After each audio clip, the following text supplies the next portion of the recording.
Welcome to the AfricaTESOL Decentering English Language Teaching webinar series. I'm Flavien Lamation, the Professional Development Coordinator of AfricaTESOL. And I'll be running this webinar with Harry Kucha, one of the advisors of AfricaTESOL, who initiated this webinar. Ladies and gentlemen, over the last few years, Africa has witnessed the creation of a rising number of teachers' associations with the aim of providing a platform for professional development. The coming into being of AfricaTESOL has been a further development in the effort. The Decentering English Language Teaching webinar series is one of many initiatives aimed at generating discussions around the role of English Teachers Associations. And during this month of June, AfricaTESOL will be running 4 weekly webinars discussions to unpack and illustrate the notion of decentering English language teaching. And this first webinar will be devoted to what Decentring ELT is. As panelists of this webinar, we're going to welcome Dario. Dario is from Hornby, Argentina. Eric Ekembe from Kameta, Cameroon. Joseph Kalemba from class, this is of the Democratic Republic of Congo, and Richard Kelly, a representative of Hornby Trust. Welcome you all. And my first question will be directed to Richard. Richard, could you please tell me what does the Decentering English Language Initiative mean and why does it matter? Thank you.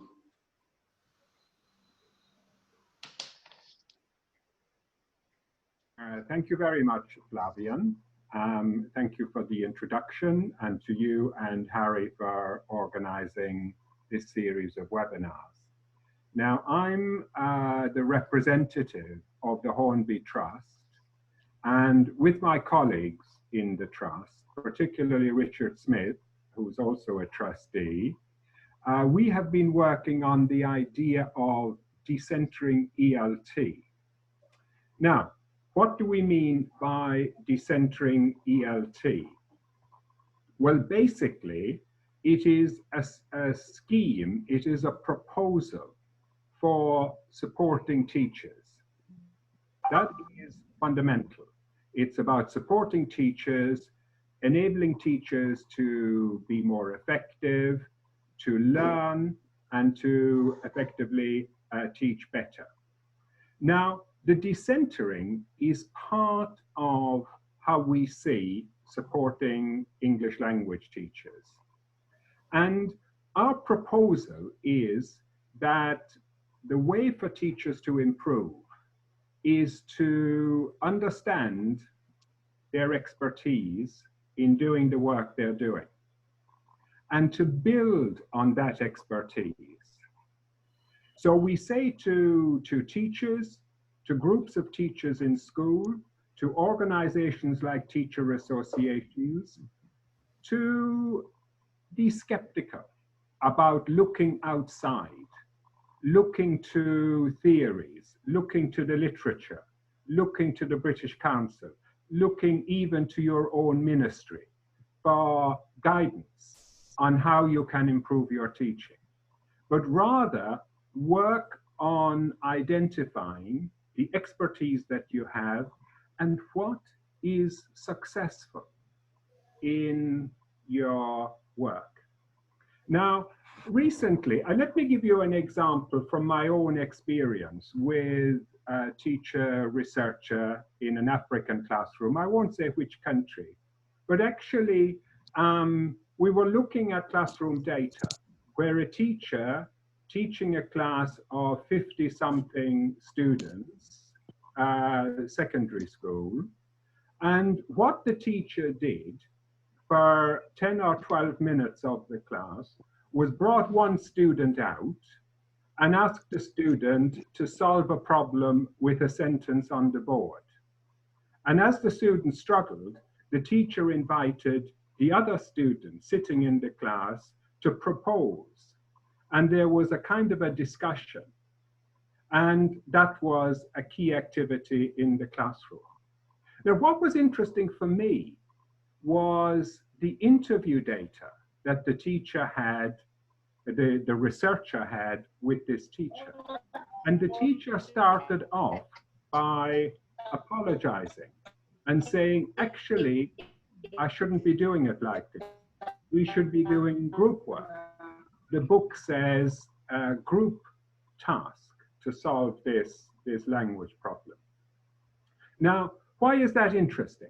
Number one, what the teacher was doing was something very engaging for the students.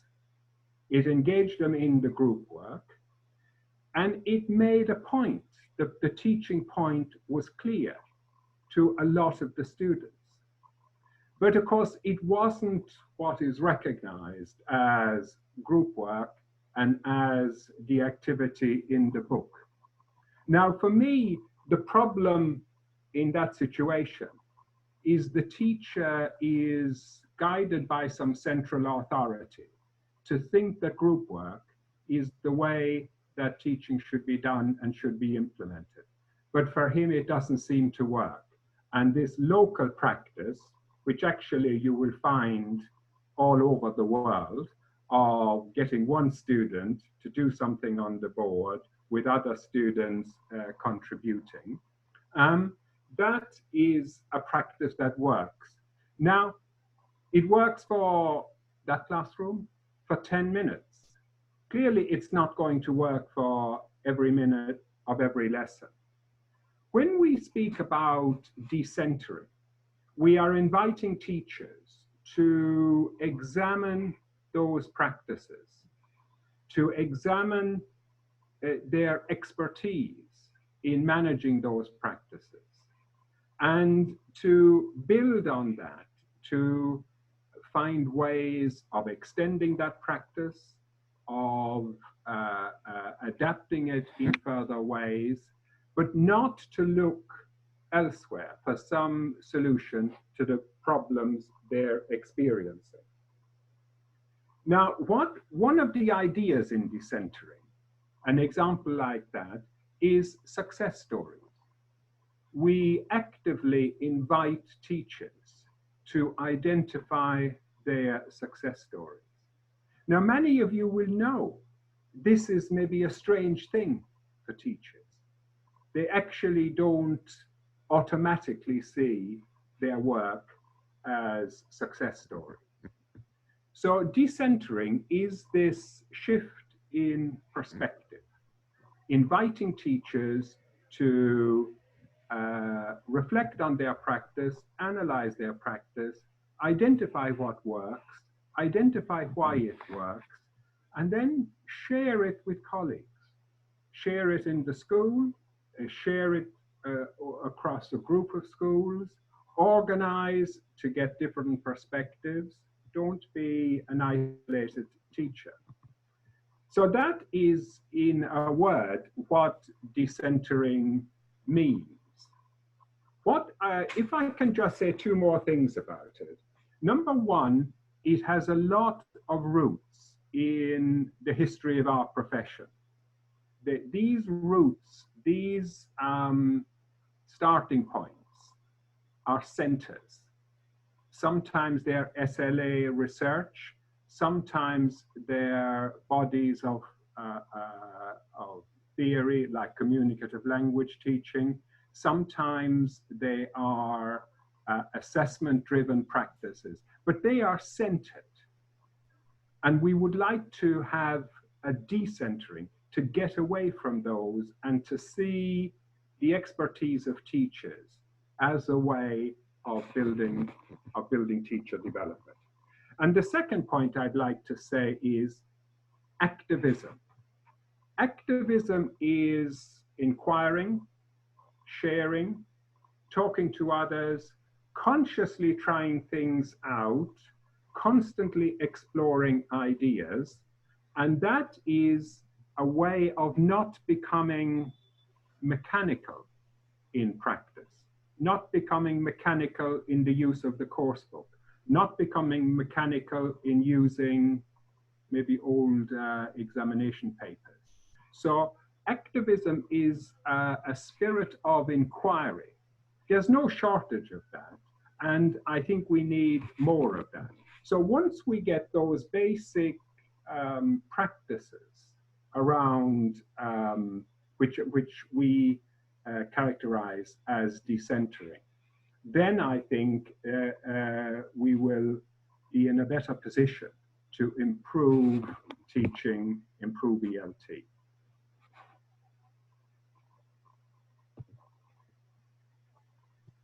Thank you very much, Richard. I would like to move on straight to the three panelists, just to welcome Dr. Eric Ekembe from Camelta, Cameroon, who's joined us now. And our three panelists are amongst the 6 whose reports appear on the Hornby Decentering ELT website as examples of decentering initiatives.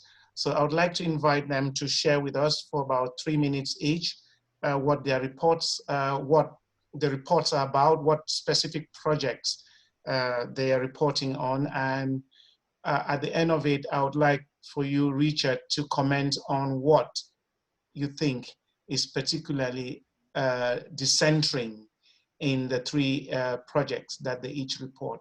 So could we start with Joseph Kaleba, please, from CLAS, which is the Congolese Language Supporters Society from the Democratic Republic of Congo. So Joseph, 3 minutes, please.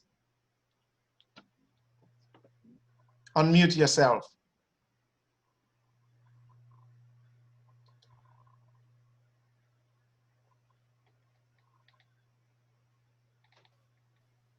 Can you hear me? Yes. Thank you, Harry, for the floor. As Harry said, I'm Joseph Kaleba from Democratic Republic of the Congo, and I'm the National Vice President of CLAS. CLAS stands for Congolese Language Supporters Society, which is a teacher association that operates countrywide. And CLAS has some aspects that illustrate decentering, in the sense that, for example, for its leadership, we have the National Board Committee, and for proximity's sake, we have some regions, and under the regions, we have also provincial committees. And the benefit of this decentering is the center is the National Committee, which is based in Kinshasa. Kinshasa being far away from different provinces, we have initiated some regions, and we have 4 regions. We have the Eastern region, we have the Central region, and the Western region, and the capital city Kinshasa. And each of these 4 regions manages some provinces under its administration. And this benefit from CLAS in terms of proximity leadership, in the sense of monitoring the conferences. The national and annual conference being held in Kinshasa doesn't give opportunity to the local teachers to attend the conference. We have initiated it to be rotating conference. For example, the last one, which was initially scheduled in Goma in the eastern part of the RC, was unfortunately cancelled because of Ebola. I'm sorry to talk about Ebola here, but it was just a chance to give to the local teachers to attend the national conference.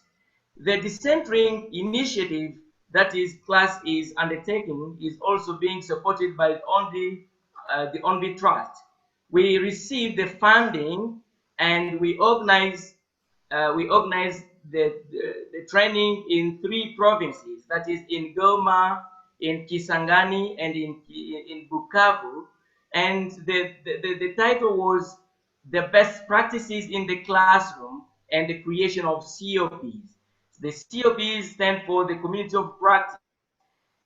So we just had these 3 workshops in these 3 provinces. In Kisangani, it was from the 15th to 17th February 2019. We trained 50 teachers on the best practices in the classroom, and we also created COPs. In Kisangani, we created 5 COPs, and each COP had 15 and 17 teachers. So these teachers, they had now chance to meet regularly. They don't have to pay the transport for them to meet, and in their COPs they share their experiences. They also share the difficulties that they come across in the classroom, and they learn from one another. And this is a typical kind of peer learning for the teachers who are members of class in the DRC. And in Goma, it was from 2018 to 25, and there it was 45 teachers. Goma makes a good example of a chapter of DRC class, in the sense that in addition to the funding that the teachers would have as a transport, the provincial committee of Goma could also supplement some more money for the transport. And this encouraged again the participation of the teachers. And in Bukavu, it was from the 22 and the 24, and we trained 50 teachers. It was really the same. Actually, after the training, we had now time to go around the COPs and check whether they are working or not. To be honest, at 75% of these COPs are working properly, but other 25 are not really working because there are so many of reasons. But what I want to mention here, more importantly, is that we don't limit ourselves in only training the teachers on the best practice in the classroom, but we are also training the students to create English club. Because in DRC, being a French-speaking country, our students are not really more performant in speaking English outside the classroom. So we create English clubs and we train the students in leadership. So these students, they own English clubs where they have time to meet regularly and also discuss their learning problems. The best example of many of the English clubs that we have in DRC is the ESP English Club, which is based in TTC Bukavu, the Teacher Training College. These students have taken this initiative to be organizing the English clubs, not depending on the teacher, the presence of the teacher, but they are now taking rotation, which is interesting. Every single week before the coronavirus, of course, the students at ESP Bukavu could be meeting for the English club, and they discuss their learning matters. More importantly, what I can mention again for the Decentering ELT, for example, of class DRC, is that we've been able to organize the cascading training in 15 provinces recently.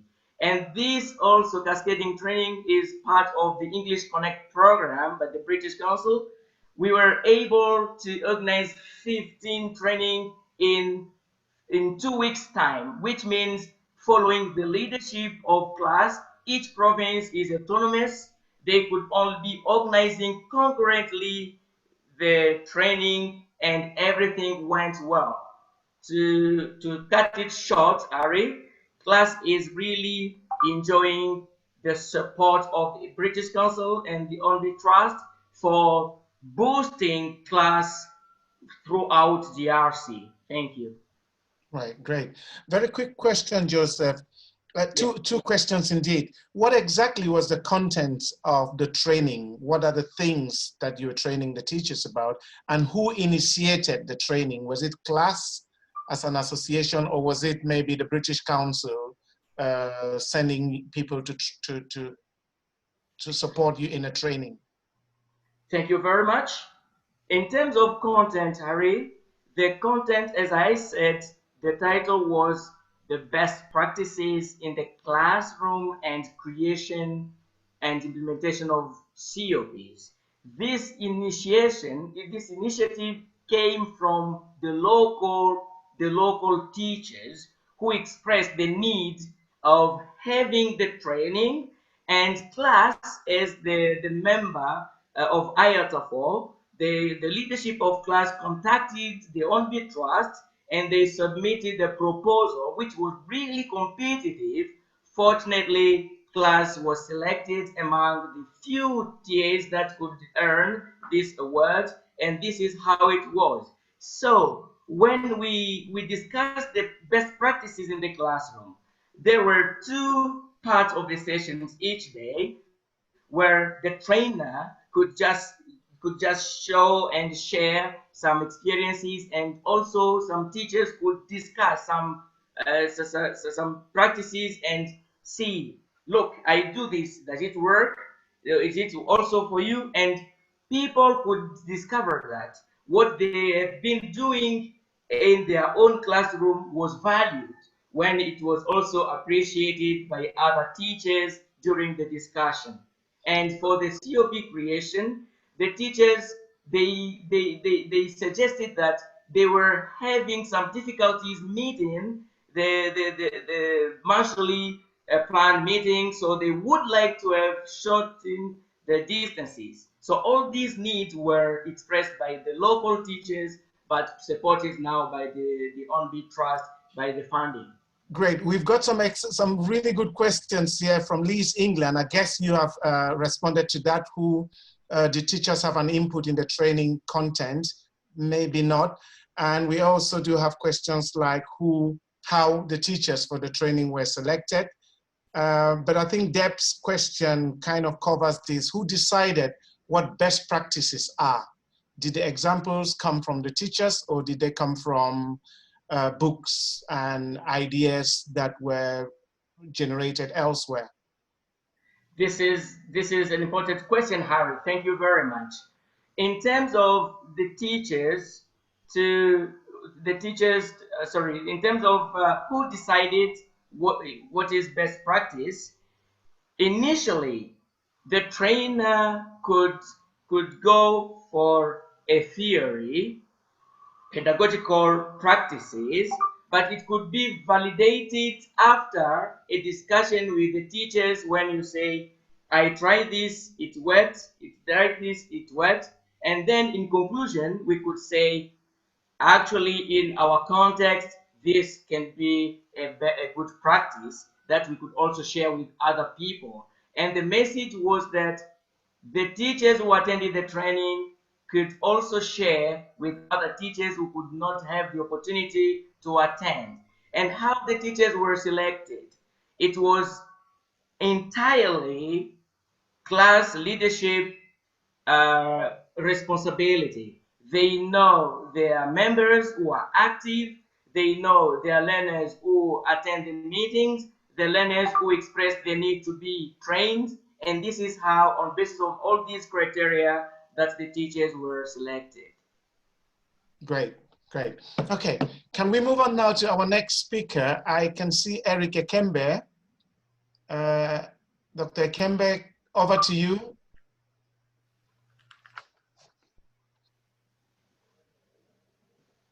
Thank you very much, Harry. I'm happy to see Richard Kelly here after 1 year. Dario will be meeting online, and also happy to see Joseph and other participants. It's a pleasure to share this experience with within the framework of Decentering initiative. First, let me apologize for logging in some 10 minutes late. That was due to technical hitches. I was really struggling to get it going with a backup broadband, so I don't have any failure throughout the meeting. Okay, brief. I want to talk about CAMELTA. CAMELTA is a Cameroon English Language Teachers Association, English Language and Literature Teachers Association. These are teachers who go through a process of selection test before they are trained and certified to be teachers. And they go training first cycle, that is if you get into the teacher training with the advanced level, you're trained for 3 years. If you like, you continue, you further your studies for 2 more years. If you have a first degree, you're trained for 2 years. Now, you are now sent to the Ministry of Secondary Education to practice. Now, these teachers, for a very long time, been practicing individually until a certain point, the Bamenda-based, one of the regions, decided to start a community of practice. And this idea went viral to the extent that it became national. So a national board was formed to manage the pedagogic activities of English and literature language teachers in Cameroon. And this was supported by the Ministry of Secondary Education. Now they have a small partnership with the Ministry of Secondary Education, and which regularly supports their events. Now, I briefly want to focus my discussion on the Decentering initiative. In 2013, Richard Smith and Harry Cook Chakucha participated in the CAMELTA annual conference. And during that conference, it was agreed that teachers start reflecting on the difficulties of their circumstances. And one way they decided to do it was to push the ball back to the teachers to decide what they found as priority areas, priority needs. And part of the things they did to come up with all of this was to find out from teachers if they have questions that are related to their practices, to the challenges they faced. And teachers wrote these questions on pieces of papers. And then these questions were taken and then shared again with teachers. And then in the proper research activities, just were asked to write what they had as classroom challenges, successful practices, and equally indicate what they meant by successes in the classroom. Now, all of these were collected and stored in a bank which is accessible online. And this material here was again shared with teachers within the framework of getting them acquainted with their thinking, having them reflect on what they've been sharing. Now, this very material had been on the CAMELTA website for a very long time and not been exploited till we created the CAMELTA research group. With the CAMELTA research group, we started looking at ways of exploiting that data. And let me just give a brief rundown of how the CAMELTA research group was created, simply because I think it falls within the Decentering initiative. During a CAMELTA plenary in 2016, we opened spaces for teachers to opt to be members of the research group. And we didn't say this is what is going to be, this is what is going to form the research project, or this is what is going to join. We had over 30-something members with a lot of enthusiasm. They came in, and the first thing we agreed on was to get to that bank of data, CAMELTA data, and identify top 3 questions that resonated with their experiences in the classroom. And they got these questions, we coded the questions, and discovered that most of the issues raised were related to motivation, learner motivation in the classroom, low proficiencies, and lack of course book. Now, in another brainstorming meeting, we decided, and everything was done in a level where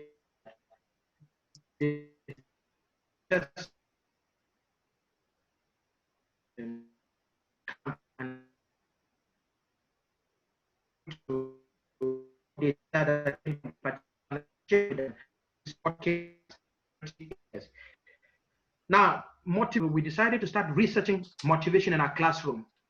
And it went through a process of asking questions by individual teachers. In forum, we had online meetings, and then we had face-to-face meetings. And then teachers went to the classroom, planned lessons, shared the lessons, went to the classrooms, taught the lessons, and they came and shared experiences and received feedback. This is what we tried to find out from the teachers. If they felt like what they was doing was necessary, and we had significant report on motivation and practices, teachers attested that they had changed their practices because they had learned through sharing experiences and receiving feedback from peers, that learned how to create motivational lessons and to get learners to be more participative in their classrooms. Now, this data had also been exploited by Ekembe in 2016, in which we're trying to look at ways through which teachers can decide what they can do and define spaces that link with their experiences and the kind of practice that resonates with their experiences and that of the learners. So globally, this is what the research group has been doing. And right now, the research group went further to find out whether there were some materials that were locally responsive to learners and others which were not. And the whole idea was to try testing out ways through which they can develop materials which can be responsive to learners' experiences, and that is ongoing right now. And one other thing which is going in CAMELTA, which falls largely within the Decentering framework, is the daily discussions on the CAMELTA WhatsApp group. Teachers opt to make presentations on topics, and these topics are topics which actually are considered to be problematic in the classroom. And they share the design posters, agreed on the time, and in the evening, generally in the evening from 7 p.m., we find them on WhatsApp sharing experiences on this topic. Sometimes it goes through a process of actual lessons through which the participants considers the audience as learners and then teaches the lessons and then receive feedback from the participants. One of the things, with your permission, I would like to say here is that we are talking about teachers who within the ranks of society fall right down there. And in Cameroon, they are often referred to as les enseignants très pauvres et endettés, literally translated as poor and heavily indebted teachers. These teachers within the social strata are right down there. Nobody sees them. Nobody knows what they're doing. In fact, they are nobody within the society. We're talking about teachers who are working in a context of not less than 4% devaluation, with a salary that can run them for 2 weeks. And one of the things which I think we will have to start reflecting on is how the resilience of these teachers amidst these social, political, and economic challenges, how they're able to build morale to do all of this. Yes, we received funding to run the project from the funding from the research group, the research SIG, to run the project twice. And so how do these teachers carry research, attend meetings, come and share experience, and then develop interest in what they're doing? I think this is the kind of thing we have to place more attention to, how teachers develop particular interest in the constraints of their environments, having felt maybe relegated to the background, how they develop enthusiasm to pick up the steam and to share practices and to improve on their practices. This is globally what I can say is happening with CAMELTA within the Decentering framework. I'm sure there are a lot of things which may take me more than the required time to say, but we'll have that said during the discussions. Thank you very much, Eric. Very quick question. What is the relationship between the CAMELTA Research Group and the University College of Education? Yes, the work we were doing in the CAMELTA Research Group caught the attention of the University College of the mother University College of Education. And even the Ministry of Secondary Education discovered we were doing something, and then at a certain time opted to participate. Now we opened our doors. They came for the first time and saw what we were doing and developed huge interest. Now the CAMELTA Research Group now partners with the Department of English, the school that trains English language teachers to run seminars. The first invitation we had from the College of Education was in 2017, when they invited us to actively run the departmental lecture series, which was strongly managed by the Kameta Research Group. And one of the things that emerged during this collaboration was novice teachers who left training and got integrated and found interest in the Kameta Research Group, came back with feedback that was related to the kind of training which they received from school. And what actually struck my attention was a teacher who taught just for 1 year and was able to tell the College of Education in a conference that their training packages were obsolete, because what they found in the Kameta Research Group gave them more insight into their practices than what they received from training. Thank you very much. Thank you very much. In the absence of any other questions, someone asked what the particular research questions were at the beginning, but maybe that's something we can come back to in a moment. Can we now move on to Dario, please? Hello. Well, hello everyone. Very briefly, what happens in the case of Argentina is we've got this federation of associations. So there are more than 20 teacher associations across the country, and FAAPI, this federation, gathers them all together. So in one way, the federation as such is the daughter of all these teacher associations.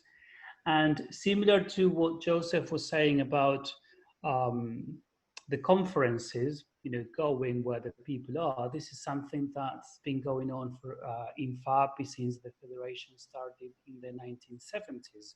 That is, every year there's a national conference, and the conference takes place in a different part of the country. And it is organized by one teacher association in particular, of course, with the help of the federation. And everything that happens there, like the topics, the whole structure of the event is managed and decided by that teacher association. So in that sense, it's like decentering is the norm within that kind of framework. And this is also, this happens together with other events that the teacher associations organize themselves throughout the year. So it's not like the only event we have, but we've got different events that the associations run, plus this national conference, which is the highlight, of course, of the year. And together with, thinking about all these events, what FAAPI has organized, and this has been going on for a good number of years, I think now, is we have, because I'm still a member of one association in particular, we have a directory of speakers. So this is a way to depend less, so to speak, on speakers based in Buenos Aires, or people who make a living out of speaking in public. So what we do is, for example, with that directory, every association was asked to identify potential speakers or people that would be willing to or happy to speak in public or share their stories of good practice, expertise, or whatever with a broader audience. So this is again something that we rely on, and that makes us all approachable, and we value the expertise spread out across the country. So this is in a way one move to exercise or to support teachers, exercise agency, participation in the local construction of knowledge, like knowledge generation at a local level. And another thing that's been, do I still have time? Yes, carry on. Another thing that we've done is we've got the Argentinian Journal of Applied Linguistics that started out in 2013. And again, it's a venue for helping teacher educators and teachers in the country and elsewhere as well to share their stories in writing. And that has been supported by the Hornby Trust. There's been a webinar, a series of workshops, in fact, where teachers are supported with writing for publication. So again, it is another way of helping people, helping teachers socialize, engage in knowledge dissemination and construction with a wider audience, and create a stronger and sustainable network where educators in the country have a stronger say and can create a stronger sense of community of practice where knowledge is co-created. That was a good summary. No, short and sweet.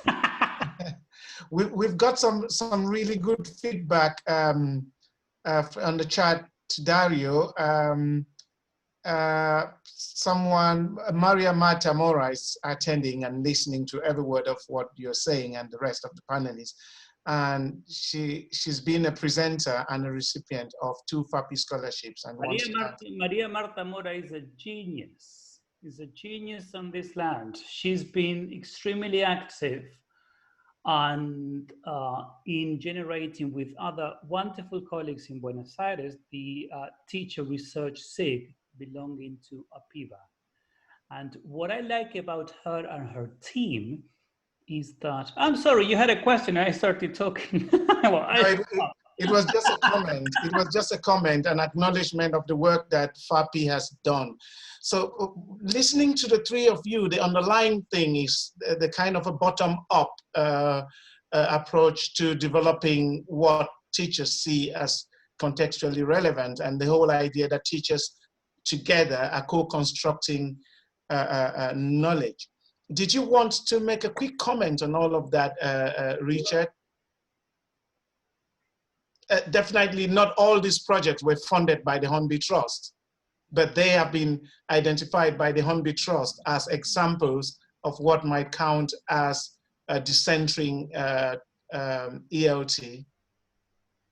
Yes, absolutely. And I think the first point I would say is that what matters in this initiative is not the Hornby Trust. We are fortunate to have resources, and what we want to do is use those resources which improve ELT for more and more people. So we are very happy to support the activity where we can, and then recognize that even where we are not supporting the activity, there is activism, there are initiatives that are improving things. But just to continue my characterization of decentering, using a brief notion from each of the 3 speakers.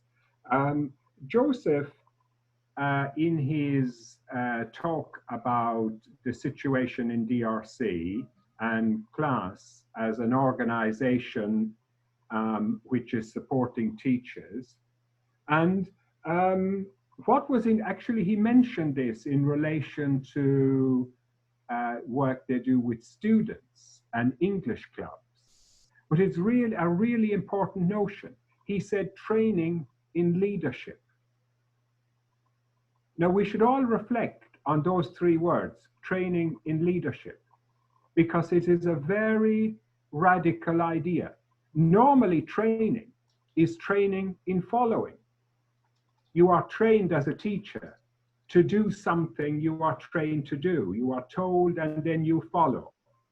And actually, core to the idea of decentering is training in leadership. Now, with that, I think there was lots of questions about the content of training. And these are important questions. But actually, it's almost like it doesn't matter what the content is. And this is a word actually Eric used, designing spaces for teachers to come forward and share. And this is what happens in DRC within Class and Joseph. They create spaces for teachers to come together and share. And then, of course, teachers are always leaders in their classroom. Teaching is always an act of leadership. In sustaining motivation, we've had a lot of interesting comments about motivation, and this is a challenge for teachers. It is a leadership challenge to sustain motivation, not for one brilliant lesson or 20 minutes with computers, but actually day in, day out, week in, week out. This is important. So training in leadership, that's the point from Joseph's talk. Now from Eric, what I think was really important in Eric's brief account of the work of CAMELTA in Cameroon was he started it with the usual start about difficulties, challenges, constraints teachers face. But then what he went on to do, and this is really important, was not solution, not giving the teacher solutions, but actually engaging in a process. How do we deal with this challenge, this difficulty, this constraint? We have a history of a centered approach, which is based on problem solution.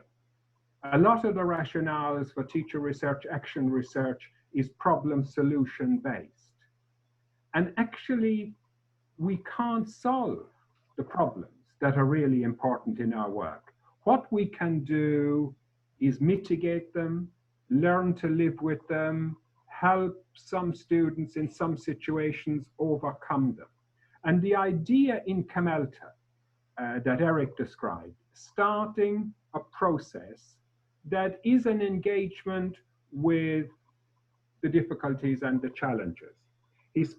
He also made a very good point, and this I think is interesting in the history of education. I think it applies to many more contexts than just Cameroon. He spoke about the low status of teachers. Now, in the last 20, maybe 40 years, we have seen this in many places.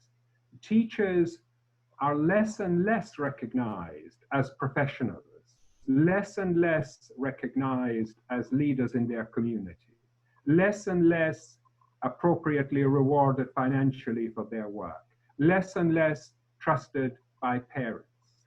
Now, in those situations, the work of teachers, not just English teachers, but the work of teachers becomes more difficult. And actually, the work that Eric described, these processes of engaging with the realities of their profession, that is empowering. It is really important for teachers. Many of the same points apply to the situation in Argentina, but Dario focused on local expertise and the practical ways of recognizing that, of nominating teachers to be speakers, to be sharers. Now, we cannot overestimate the importance of these basic, taking these basic opportunities to enhance teachers' confidence, to recognize that what they are doing is valuable.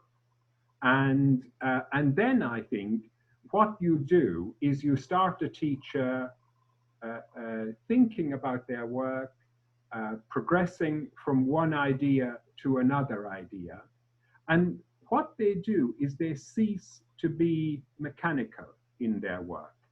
They will stop just going through the course book.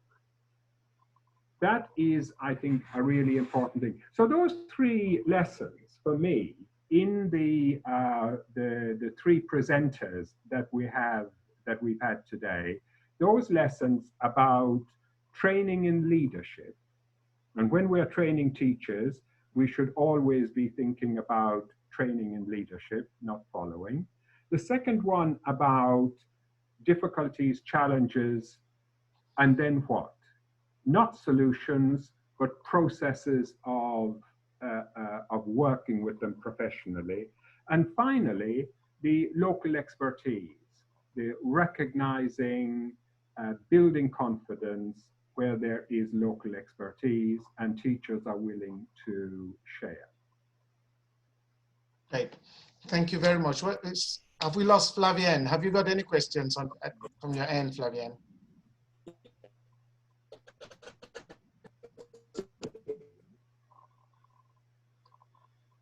It looks like Flavienne has got... So far, I would say that yes, Richard, so you said that training in leadership, not elaborate more on this again. What do you mean? Training in leadership, not following. Yes, thanks for emphasizing that point, Flavienne. I think in our history, from the notion of method in language teaching, and from the idea of training teachers as technicians, there is a very real risk that training is always seen as very specific following of set procedures.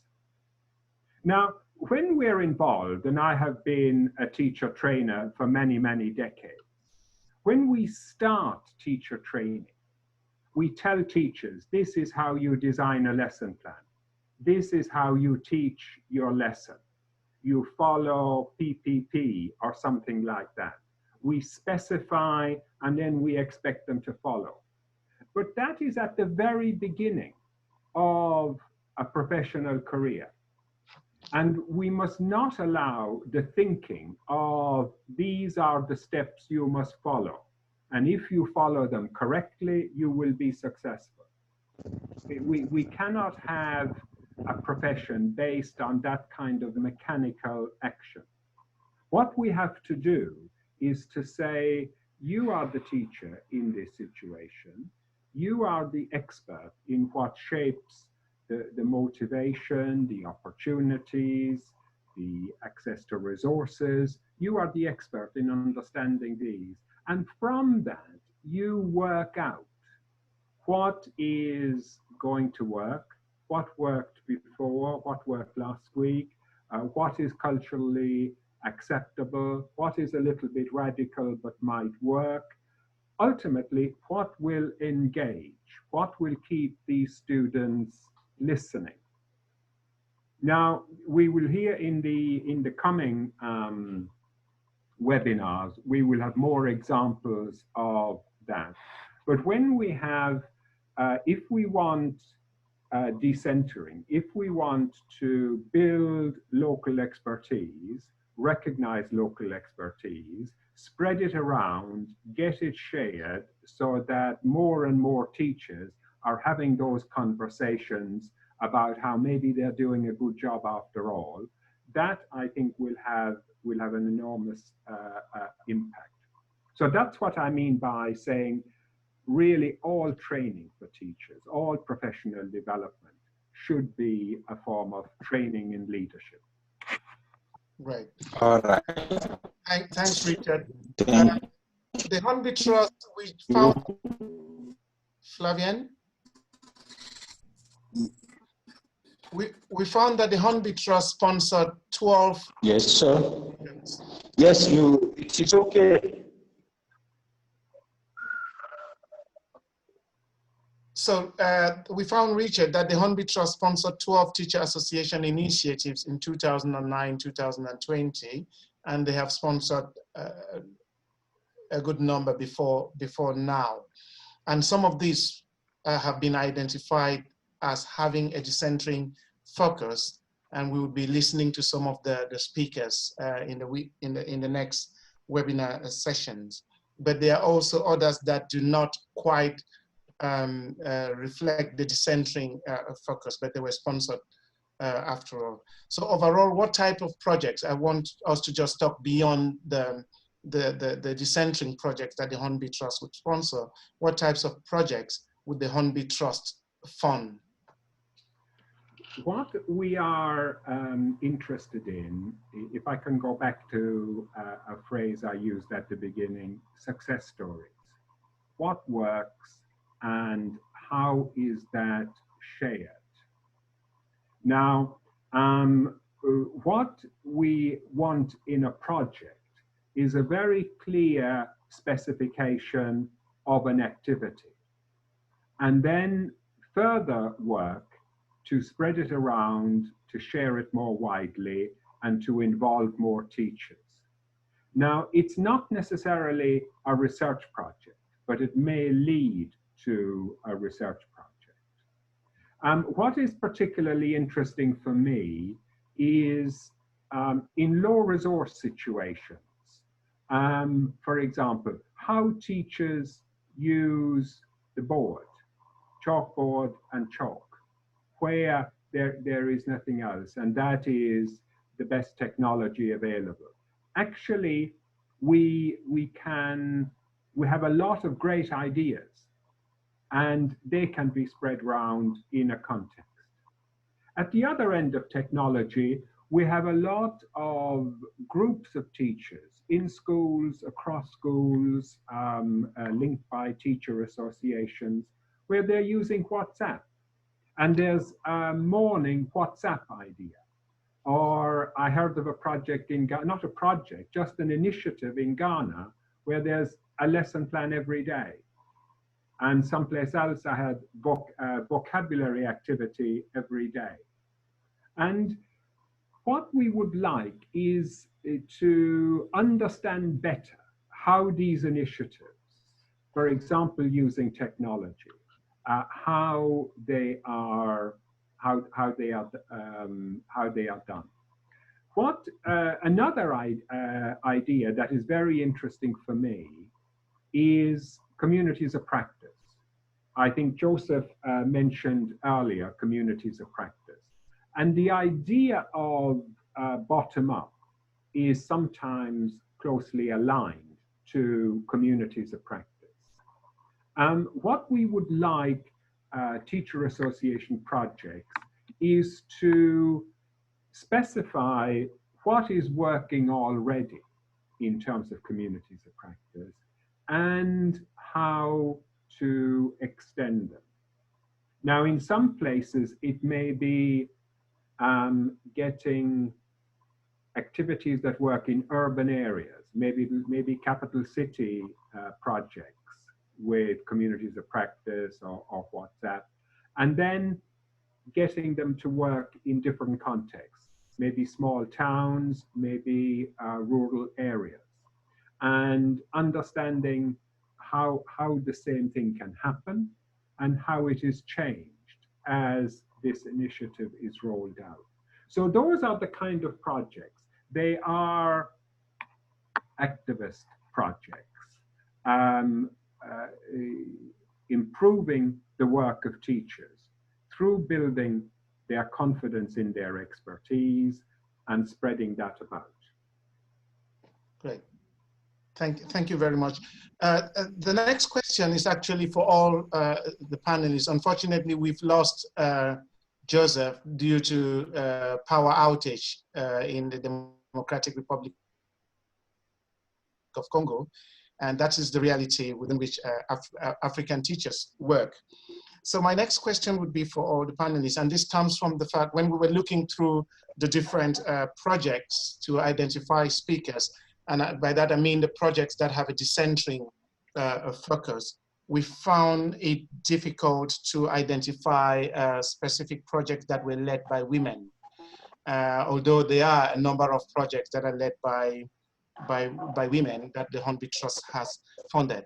And over the next couple of webinars, the next 3 webinars, we'll be having some female speakers. And the last one is probably going to be an all-female panel We're still waiting for confirmation from those participants. It's been slow coming. But my question, listening to the different reports now, would be, and to the Hornby Trust, what is the place of gender balance in the selection of funded projects?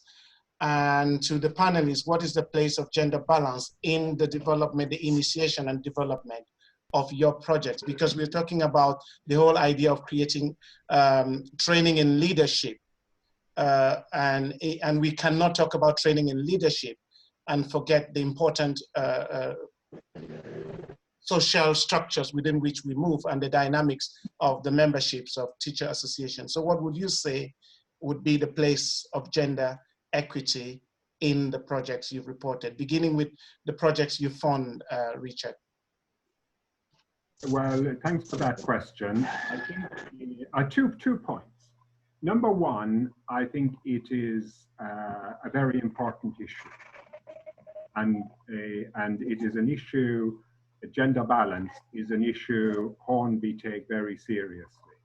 There was a point a few decades ago when nearly all the trustees were male, and the trust as a group for more than 20 years has been conscious of this and has sought to build a balanced board of trustees. When we offer scholarships, we always have a discussion about the best candidate and the gender balanced outcome. So we do have that mindfulness. What we would like to see, and that is in terms of decentering, one of the things I meant to say earlier, decentering is a listening project. We want to listen, understand, support local agendas. And from that perspective, we would like gender equality, opportunities for women teachers, education of girls. We would like that to be coming to us, not because it is our agenda, not only because it is our agenda, but because it is a local agenda. And that's the perspective I think we would like to take forward. Thank you. Right, Eric?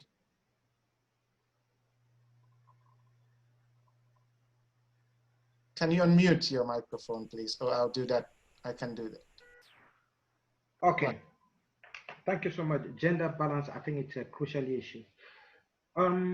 Within the Camelta experience, we've not had any such issue of gender balance because essentially the English language and literature teachers in Cameroon are women. If any such issue were to, any issues of gender balance were to come, it should be issue about from the male teachers who generally represent a very, very insignificant, I'm sorry to use that expression, insignificant number.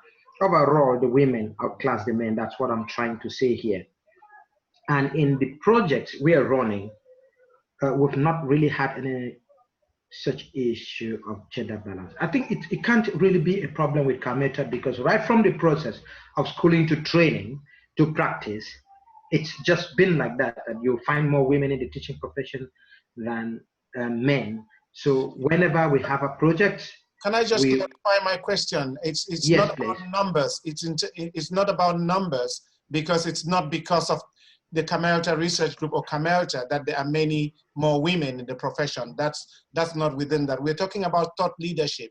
And the question is about the presence of women in leadership in these projects. That's the question I'm raising. I do understand that Camelta's publication, there's been a paper written on the Camelta Research Group, which was co-authored by Eric Yu and Sheila Fonjong.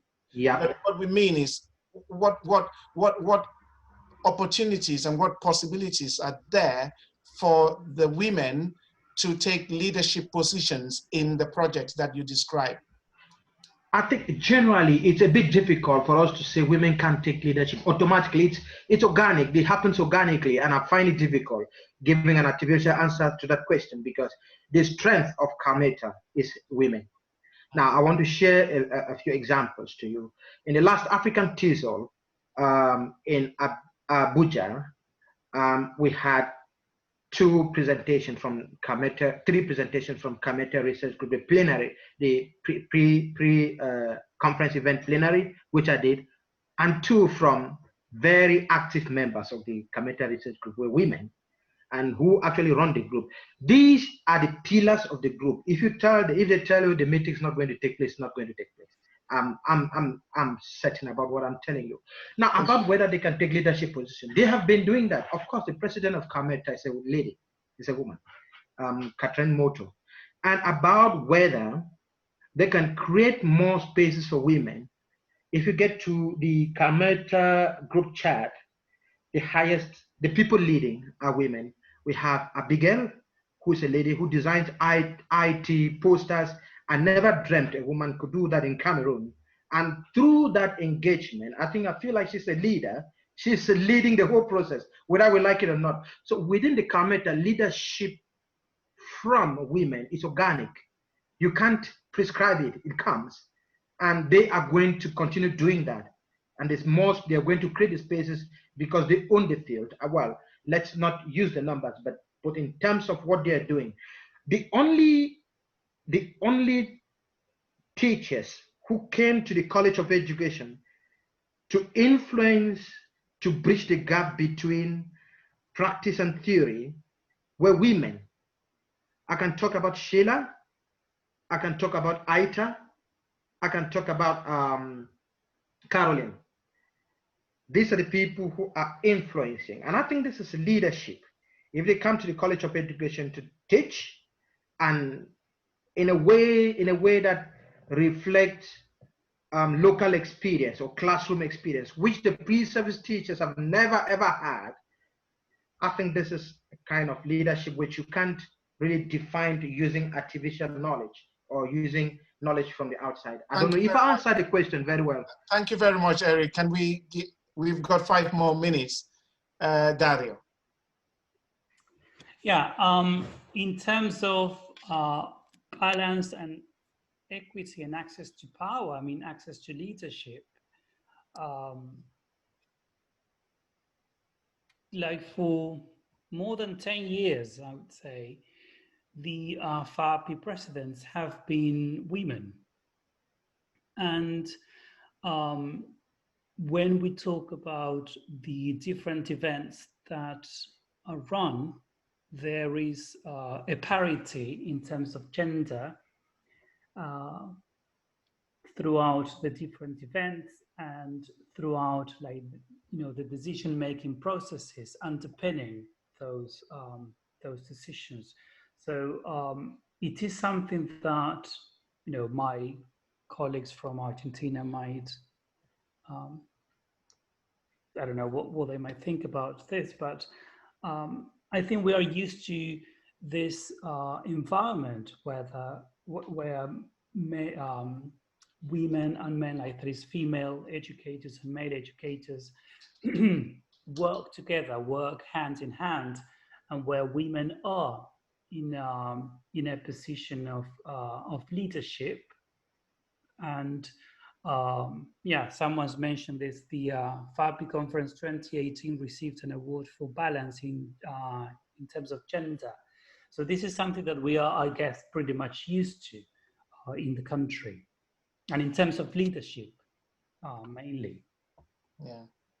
Well, thanks for sharing your perspectives. One of the reasons why we at AfricaTESOL organized this particular webinar series is to kind of promote what Richard said at the beginning, this new initiative, the Decentering ELT initiative, very new, it's just about a year old now.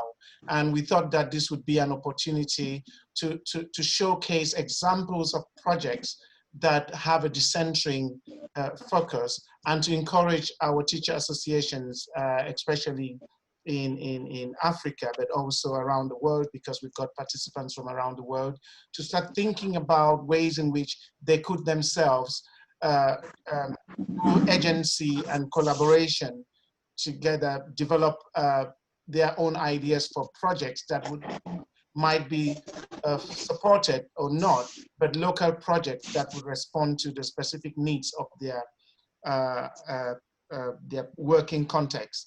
I am not sure that we can answer all the questions today. We've got a very short time, but I would like to encourage everyone who's participated today. We had up to 68 participants at one point, which is great. I would like to encourage everyone to join us again on Tuesday, the 16th. At the same time, we are going to be sending around the message and the flyer, and we'll be listening to 3 other panelists and a member of the Hornby Decentering Initiative. And our panelists would be Paula Robledo from Ryselt in Chile, Sugan Shrestha from Nelta in Nepal, Frederick Odhiambo, who is leading the Beta Sia ELT group in Kenya. And Marie-Frédérique Pouye and myself would be moderating that session. We'll be sending around the announcement, and we encourage you to continue the discussion on our YouTube and Facebook, the AfricaTESOL YouTube and Facebook channels, because this was live streamed on Facebook, so you can follow that and add any comments and questions you might want to ask to our participants, and also on our YouTube channel, because I do understand that the president has just confirmed that this has been recorded and will be uploaded to the YouTube channel later today. So tomorrow, if you go on YouTube and enter AfricaTESOL, you would find our webinar series. Thank you very much, Paula. I thought I was going to mess up with your name, but thanks, it worked this time. So thank you once again, Richard. Thank you, Dario. Thank you, Eric. Thank you, Joseph, who's disappeared, but listening to us on WhatsApp, because I'm on with him on a call now. And thank you to all our participants for joining us. Hope to see you again, same time next week, next Tuesday. Bye-bye. Thank you, Harry. Bye-bye.